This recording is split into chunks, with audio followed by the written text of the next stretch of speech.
അതാ വണ്ടിപ്പെരിയാറിൽ ചെറിയ സംഘർഷം തുടങ്ങിയിരിക്കുന്നു. അവിടെ യൂത്ത് കോൺഗ്രസിന്റെ മാർച്ച് ഉണ്ടായിരുന്നു. ഇന്നലെ ഏതാണ്ട് ഇതേ സമയത്ത് തന്നെ യൂത്ത് കോൺഗ്രസിന്റെ മാർച്ച് തിരുവനന്തപുരത്ത് കണ്ടതാണ് നമ്മൾ. ഇപ്പോൾ അത് വണ്ടിപ്പെരിയാറിലേക്കാണ്. വലിയ ബാരിക്കേഡൊക്കെ വെച്ച് പ്രതിരോധിക്കുന്നുണ്ട്. വണ്ടിപ്പെരിയാറിൽ നമുക്കറിയാം, കേരള മനസ്സാക്ഷി ഒന്നാകെ ഞെട്ടിച്ചുകൊണ്ടാണ് ജലപീരങ്കി പ്രയോഗിക്കുന്ന യൂത്ത് കോൺഗ്രസ് പ്രവർത്തകർക്ക് നേരെ. രാഹുൽ മാങ്കൂട്ടത്തിലടക്കമാണ് അവിടെ ഉണ്ടായിരുന്നത്. നേരത്തെ രാഹുൽ മാങ്കൂട്ടത്തിൽ ഉദ്ഘാടനം ചെയ്തുകൊണ്ട് പറഞ്ഞത് വാഴൂർ സോമന്റെ പേര് വാഴ സോമൻ എന്നാക്കണമെന്നടക്കമുള്ള പരിഹാസങ്ങൾ രാഹുൽ മാങ്കൂട്ടത്തിലൂടെ പറഞ്ഞിരുന്നു. എം എൽ എയിൽ നിന്നാണ് ഈ കേസിന്റെ അട്ടിമറി തുടക്കം എന്നൊക്കെയുള്ള ഗുരുതരാരോപണം രാഹുൽ മാങ്കൂട്ടത്തിലൂടെ ഉന്നയിച്ചതാണ്. ഇപ്പോൾ യൂത്ത് കോൺഗ്രസ് പ്രവർത്തകർ ബാരിക്കേഡിൽ വടികൊണ്ടടിക്കുന്നു. ഇന്നലെ മുതൽ നമ്മൾ കാണുന്നതാണ് ആ കൊടികെട്ടിയ വടികൊണ്ടുള്ള യൂത്ത് കോൺഗ്രസിന്റെ ആക്രമണം, അല്ലെങ്കിൽ പ്രത്യാക്രമണം എന്നൊക്കെ പറയാവുന്ന സംഭവം. ബാരിക്കേഡ് മറിച്ചിടാനും ബാരിക്കേഡിൽ കയറാനും ഒക്കെ നീക്കമുണ്ട്. പോലീസ് പ്രതിരോധിക്കുന്നുണ്ട്. ജലപീരങ്കി 1, 2, 3 എന്ന മട്ടിൽ എണ്ണി ജലപീരങ്കി പ്രയോഗം അവിടെ ഉണ്ടാവുന്നുണ്ട്. വണ്ടിപ്പെരിയാർ നമുക്കറിയാം, കേരള മനസ്സാക്ഷി ഞെട്ടിച്ചുകൊണ്ടാണ് ഒരു 6 വയസ്സുകാരി കുഞ്ഞിനെ കെട്ടിത്തൂക്കിയ ഒരു കേസിലെ പ്രതി തെളിവില്ല എന്ന കാരണത്താൽ പൊടിയും തട്ടി ഇറങ്ങിപ്പോയത്. അതിൻ്റെ വിധിപ്പകർപ്പിൽ പോലീസ് നടത്തിയ വീഴ്ചകൾ എണ്ണി അക്കമിട്ട് 1 മുതൽ 8 വരെ തെളിവുകൾ ഏത് രീതിയിൽ ഇല്ലാതാക്കപ്പെട്ടു, അല്ലെങ്കിൽ തെളിവുകളോട് ഏത് രീതിയിൽ കൊടിയ അലംഭാവം കാണിച്ചു എന്നൊക്കെ ആ വിധി പ്രസ്താവത്തിൽ പറയുന്നുണ്ടായിരുന്നു. രാഹുൽ വിജയൻ ചേരുന്നുണ്ട്. രാഹുൽ, പ്രവർത്തകർ ബാരിക്കേഡ് മറികടക്കാൻ ശ്രമിക്കുകയാണ്. ഏതാണ്ട് സംഘർഷത്തിലേക്ക് കാര്യങ്ങൾ പോവുകയുമാണ്. പ്രവർത്തക പങ്കാളിത്തം എങ്ങനെയുണ്ട് രാഹുൽ? ഹാഷ്മി, പോലീസ് ഇപ്പോൾ ജലപീരങ്കി പ്രയോഗിച്ചിരിക്കുന്നു എന്നുള്ളതാണ് ഏറ്റവും പ്രധാനപ്പെട്ട കാര്യം. നേരിയൊരു സംഘർഷത്തിലേക്ക് കാര്യങ്ങൾ പോകുന്നൊരു സ്ഥിതിവിശേഷം ഉണ്ടായിരുന്നു. കാരണം പോലീസ് സൈഡിൽ നിന്ന് പോലീസുകാരുടെ ഷീൽഡ് ഉൾപ്പെടെ അടിച്ചു പൊട്ടിക്കുകയും പോലീസിന് നേരെ കല്ലെറിയാൻ ശ്രമിക്കുകയും ഒക്കെ ചെയ്തിരുന്ന യൂത്ത് കോൺഗ്രസ് പ്രവർത്തകർ. അതിന് പിന്നാലെയാണ് ഇപ്പോൾ എന്തായാലും ഈ ജലപീരങ്കി പ്രയോഗിച്ചിരിക്കുന്നത്. പ്രവർത്തകർ വലിയ തരത്തിലുള്ളൊരു പ്രതിഷേധവുമായാണ് എത്തിയത്. എന്തായാലും പോലീസ് ജലപീരങ്കി പ്രയോഗിച്ചിരിക്കുന്നു. ഈ ബാരിക്കേഡ് മറികടക്കാനുള്ള ശ്രമം ഇപ്പോഴും തുടരുന്നു എന്നുള്ളതാണ് ഏറ്റവും പ്രധാനപ്പെട്ട കാര്യം. ഈ വണ്ടിപ്പെരിയാറിലെ പോക്സോ കേസിൽ പ്രതിയെ വെറുതെ വിട്ട വിധിയിൽ വലിയ തരത്തിലുള്ള പ്രതിഷേധം പല ഭാഗത്തു നിന്നും ഉയർന്നിരുന്നു. ഇപ്പോഴിത് യൂത്ത് കോൺഗ്രസിന്റെ ഭാഗത്തു നിന്നാണ്. ഈ പോലീസിന്റെ വീഴ്ച, ഈ അന്വേഷണത്തിൽ പ്രതിയെ രക്ഷപ്പെടുത്താൻ വേണ്ടിയുള്ള പോലീസിന്റെ ശ്രമം ഉണ്ടായിട്ടുണ്ട്. ഡിവൈഎഫ്ഐ പ്രവർത്തകനായ പ്രതിയെ രക്ഷിക്കുന്നതിന് വേണ്ടിയാണ് പോലീസ് ശ്രമം നടത്തിയത് എന്നതടക്കമുള്ള കാര്യങ്ങൾ ചൂണ്ടിക്കാണിച്ചുകൊണ്ടാണ് വണ്ടിപ്പെരിയാർ പോലീസ് സ്റ്റേഷനിലേക്ക് ഈ പ്രതിഷേധ മാർച്ച് സംഘടിപ്പിച്ചു. ഇപ്പോഴെന്തായാലും ഈ പ്രവർത്തകർ കല്ലും ചെളിയും അതുപോലെ തന്നെ കൊടിയും ഉൾപ്പെടെ വടിയും ഉൾപ്പെടെ പോലീസിന്റെ നേരെ വലിച്ചെറിയുകയാണ്. പക്ഷേ ജലപീരങ്കി പ്രയോഗിക്കുന്ന പ്രവർത്തകർ മടങ്ങിപ്പോകാൻ തയ്യാറാകുന്നില്ല എന്നുള്ളതാണ് ഏറ്റവും പ്രധാനപ്പെട്ട കാര്യം. ഈ ജലപീരങ്കി അടിക്കുമ്പോൾ അത് തലയിൽ വീഴുമ്പോൾ അത് കുളിക്കുന്ന രീതിയിൽ പോലും കാണിക്കുന്ന ആളുകളുണ്ട് എന്നുള്ളതും വളരെ പ്രധാനപ്പെട്ട ഒരു കാര്യമായിട്ടുള്ള രസകരമായൊരു ദൃശ്യം കൂടി നമുക്കിവിടെ കാണാനും കഴിയുന്നുണ്ട്. എന്തായാലും വലിയ തരത്തിലുള്ളൊരു പ്രതിഷേധം, അതിൽ പോലീസ് ജലപീരങ്കി പ്രയോഗിച്ചിരിക്കുന്നു. പ്രവർത്തകർ പിരിഞ്ഞു പോകാൻ കൂട്ടാക്കുന്നില്ല. പ്രതിഷേധം മുതൽ കാണുന്നതാണ്. സാധാരണഗതിയിൽ ഈ ജലപീരങ്കിയിൽ ചിതറിത്തെറിക്കുന്ന പ്രവർത്തകർ ഇന്നലെ സെക്രട്ടറി മാർച്ചിന് മുൻപിലും കണ്ടിരുന്നു ജലപീരങ്കി നിഷ്പ്രഭമാവുന്ന കാഴ്ച.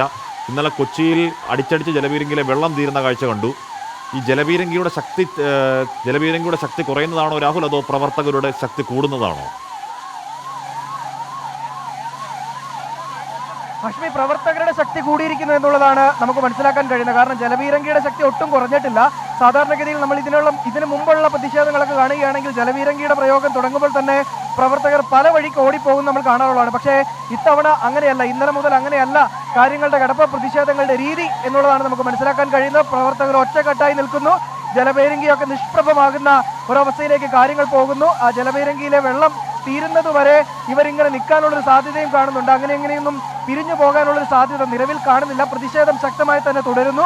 വലിയ തരത്തിലുള്ള മുദ്രാവാക്യം വിളികൾ ഇവിടെ ഉയരുന്നുണ്ട്. പ്രതിഷേധം ശക്തമാവുകയാണ്, കനക്കുകയാണ്. രാഹുൽ മാങ്കൂട്ടത്തിന്റെ നേതൃത്വത്തിലാണ് ഈ പ്രതിഷേധം നടക്കുന്നത് എന്നുള്ളതും വളരെ പ്രധാനപ്പെട്ട കാര്യമാണ്. യൂത്ത് കോൺഗ്രസിനൊപ്പം കോൺഗ്രസിന്റെ പ്രമുഖരായിട്ടുള്ള പ്രവർത്തകരും നേതാക്കളും അടക്കം ഇങ്ങോട്ടേക്ക് എത്തിയിട്ടുണ്ട്. മാത്രമല്ല വലിയ തരത്തിൽ പ്രതിഷേധം നടക്കുന്നുണ്ട്. പോലീസിന് നേരെ കമ്പുകളും അതുപോലെ തന്നെ പൈപ്പുകളും കല്ലും മണ്ണും ഒക്കെ വലിച്ചെറിഞ്ഞുകൊണ്ടുള്ളൊരു പ്രതിഷേധമാണ് ഇപ്പോൾ നടക്കുന്നത്. ഈ ജലപീരങ്കിയുടെ പവർ കൂട്ടുകയാണ്. ആദ്യം ഉണ്ടായിരുന്ന പവർ ചെറിയ പവറായിരുന്നു, അത് ഇരട്ടി വേഗത്തിലേക്ക് ആക്കിയിരിക്കുന്നു. പല ദൂരത്തിലേക്ക് വെള്ളം തെറിക്കുകയാണ്. പക്ഷേ പ്രവർത്തകർ ഇങ്ങനെയൊന്നും തിരിഞ്ഞു പോകാൻ കൂട്ടാക്കുന്നില്ല. ഒറ്റക്കെട്ടായി നിന്നുകൊണ്ട് അവർ പ്രതിഷേധ മുദ്രാവാക്യം വിളിക്കുകയാണ് എന്നുള്ളതാണ് നമുക്ക് മനസ്സിലാക്കാൻ കഴിയുന്നത്.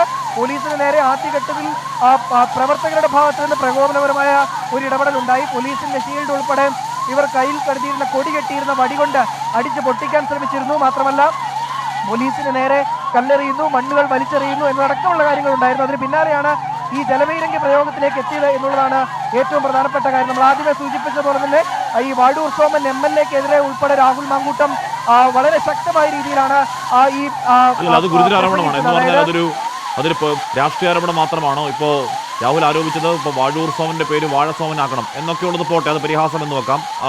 അത് മാത്രമല്ല, അതൊരു രാഷ്ട്രീയ പ്രതികരണമല്ല. ഒരു നേതാവ് അങ്ങനെ പറയുന്നത് ശരിയാണോ എന്നുള്ളത് രാഹുൽ ആലോചിക്കട്ടെ. പക്ഷേ രാഹുൽ മാങ്കൂട്ടം ആരോപിക്കുന്നത് വാഴൂർ സോമൻ MLA ഇതിന് അട്ടിമറിക്ക് തുടക്കമിട്ടു എന്നുള്ളതാണ്. അത് ഗുരുതര ആരോപണമാണ്. എന്തടിസ്ഥാനത്തിൽ രാഹുൽ അങ്ങനെ പറയുന്നു എന്നാണ് മനസ്സിലാക്കേണ്ടത്. രാഹുൽ, ഈ കേസ്, ഈ കുട്ടിയുടെ മരണം ഉണ്ടായതിനു ശേഷം വലിയ തരത്തിലുള്ള സംശയങ്ങളും പോലീസിന്റെ ഭാഗത്തു നിന്ന് തന്നെ പലതരത്തിലുള്ള ഇടപെടലും ഉണ്ടായിരുന്നു. ആ ഘട്ടത്തിൽ ഈ കുട്ടിയുടെ മരണത്തിന് പിന്നാലെ പോസ്റ്റ്മോർട്ടം വേണ്ട എന്നതൊരു നിലപാട് വാഴൂർ സോമൻ MLA ഭാഗത്തു നിന്നുണ്ടായി എന്നുള്ളതാണ് ഇവർ ആരോപിക്കുന്നത്. അങ്ങനെ ആ പെൺകുട്ടിയുടെ പോസ്റ്റ്മോർട്ടം ഒഴിവാക്കുന്നതിലൂടെ പ്രതിയെ രക്ഷപ്പെടുത്താൻ വേണ്ടിയുള്ള ശ്രമമാണ് വാഴൂർ സോമൻ MLA നടത്തിയത്. ഈ ജനങ്ങൾ തെരഞ്ഞെടുത്ത് വിട്ട ഒരു ജനപ്രതിനിധി അങ്ങനെ പറയുന്നത് ഒരു തരത്തിലും ന്യായീകരിക്കാൻ കഴിയില്ല, ശരിയാകില്ല എന്നുള്ളതാണ് രാഹുൽ മാങ്കൂട്ടം പറഞ്ഞത്. അതിന് പിന്നാലെയാണ് ഈ വാഴൂർ സോമൻ MLA-ക്കെതിരായിട്ടുള്ള ആരോപണം. കടുത്ത ജലപീരങ്കി പ്രയോഗത്തിലും പിരിഞ്ഞു പോകാത്ത പ്രവർത്തകർ അവിടെ തന്നെ നിൽക്കുകയാണ്. നമ്മൾ കാണുന്നുണ്ട്, ജലപീരങ്കി ശക്തമായി അടിക്കുകയാണ്. ഇത് കാണുന്നവർക്ക് ഇത് ഷവറിൽ നിന്ന് വെള്ളം വീഴുന്ന പോലെയോ ചെടിക്ക് വെള്ളം ഒഴിക്കുന്ന ഓസിൽ കൂടി വരുന്ന പോലെയുള്ള വെള്ളമല്ല. ഈ ജലപീരങ്കി കൊണ്ടിട്ടുള്ളവരോട് ചോദിച്ചാൽ അറിയാം, നല്ല സൂചി പോലെ കൊണ്ടുകയറുന്ന രീതിയിൽ വലിയ ശക്തിയിൽ പ്രഹരത്തിൽ വരുന്ന ജലശക്തിയാണത്. അതിന് മുന്നിൽ യൂത്ത് കോൺഗ്രസ് പ്രവർത്തകർ പിടിച്ചു നിൽക്കുകയാണ്. നമ്മൾ ഇന്നലെയും കണ്ടു, ഇന്നലെ കൊച്ചിയിലൊക്കെ സമാനമായ കാഴ്ച കണ്ടു. സാധാരണഗതിയിൽ ജലപീരങ്കി അടിക്കുമ്പോഴേക്കും ചിതറിയോടുന്ന പ്രവർത്തകരെ കാണുന്നില്ല. ഇന്നലെ കൊച്ചിയിൽ, ഇന്നലെ സെക്രട്ടേറിയറ്റ് മാർച്ചിലൊന്നും ജലപീരങ്കി അതിശക്തമായി പ്രതിരോധിച്ചുകൊണ്ട് ജലപീരങ്കി ഏശാത്ത മട്ടിൽ തന്നെ യൂത്ത് കോൺഗ്രസ് പ്രവർത്തകർ അവിടെ തടിച്ചുകൂടുകയാണ്. ജലപീരങ്കി പിന്നോട്ടൊക്കെ എടുത്ത് വലിയ ശക്തിയിൽ അടിക്കുന്നുണ്ട്. അവിടെ ബാരിക്കേഡ് മറിച്ചിട്ടുള്ള നീക്കം വളരെ ശക്തമായി നടക്കുന്നു. ജലപീരങ്കിയിലെ വെള്ളം തീർന്നതാണോ അതോ ഇന്നലെ കൊച്ചിയിൽ സംഭവിച്ചതുപോലെ പീരങ്കിയിലെ വെള്ളം തീർന്നതാണോ അതോ അടുത്ത എന്താണ് പീരങ്കി ആക്രമണത്തിന് വേണ്ടിയുള്ള തയ്യാറെടുപ്പാണോ പീരങ്കി എന്നറിയില്ല. എന്തായാലും വലിയ സംഘർഷത്തിലേക്ക്, വലിയ സമര മുന്നേറ്റം വണ്ടിപ്പെരിയാറിൽ കാഴ്ചവെക്കുന്ന യൂത്ത് കോൺഗ്രസ്. അവർ ഉന്നയിക്കുന്ന വിഷയം വണ്ടിപ്പെരിയാറിലെ കേസ് അട്ടിമറിച്ചു. ആ കേസ് അട്ടിമറിക്കുന്നതിൽ ഒരു രാഷ്ട്രീയമുണ്ട് എന്ന് തന്നെ ആരോപിക്കുകയാണ് യൂത്ത് കോൺഗ്രസ്. പോലീസ് വീഴ്ച അത് പകൽ പോലെ വ്യക്തമാണ്. അത് കോടതി തന്നെ എണ്ണി ഏറ്റവും പ്രധാനപ്പെട്ട ബേസിക്കായി ആ കേസിൻ്റെ അടിത്തറയാവേണ്ട തെളിവുകളൊക്കെ ശേഖരിക്കുന്നതിൽ കാണിച്ച കൊടിയ അലംഭാവം, ഒന്നും പോലീസ് ചെയ്തില്ല എന്ന് വ്യക്തമാക്കുന്ന കൊടിയ അലംഭാവം നമ്മൾ കണ്ടതാണ്. ആ 6 വയസ്സുകാരി കുഞ്ഞ് കൊല്ലപ്പെട്ടതാണെന്ന കാര്യത്തിൽ കോടതിക്ക് സംശയമില്ല. 6 വയസ്സുകാരി കുഞ്ഞ് ബലാത്സംഗം ചെയ്യപ്പെട്ടു എന്ന കാര്യത്തിലും കോടതിക്ക് സംശയമില്ല. പക്ഷേ അതിലെ ശിക്ഷാവിധിയിലേക്ക് പോകാൻ ആവശ്യമായ തെളിവുകളില്ല എന്ന് കോടതി സങ്കടത്തോടെ ചൂണ്ടിക്കാണിക്കുന്ന വിധിപ്രസ്താവം, ഒരു നൈരാശ്യത്തിന് വിധിപ്രസ്താവമൊക്കെ നമ്മൾ കണ്ടവരാണ്. അപ്പോൾ അതിനെതിരെയൊക്കെയാണ് യൂത്ത് കോൺഗ്രസിന്റെ പ്രതിഷേധം. അതിൽ രാഷ്ട്രീയം ആരോപിക്കുന്നു യൂത്ത് കോൺഗ്രസ്. അതിൽ വാഴൂർ സോമൻ MLA അട്ടിമറി തുടങ്ങുന്നത് വാഴൂർ സോമൻ MLA-യിൽ നിന്ന് ഗുരുതര ആരോപണം യൂത്ത് കോൺഗ്രസ് സംസ്ഥാന അധ്യക്ഷൻ രാഹുൽ മാങ്കൂട്ടത്തിൽ ഉന്നയിക്കുന്നുണ്ടായിരുന്നു.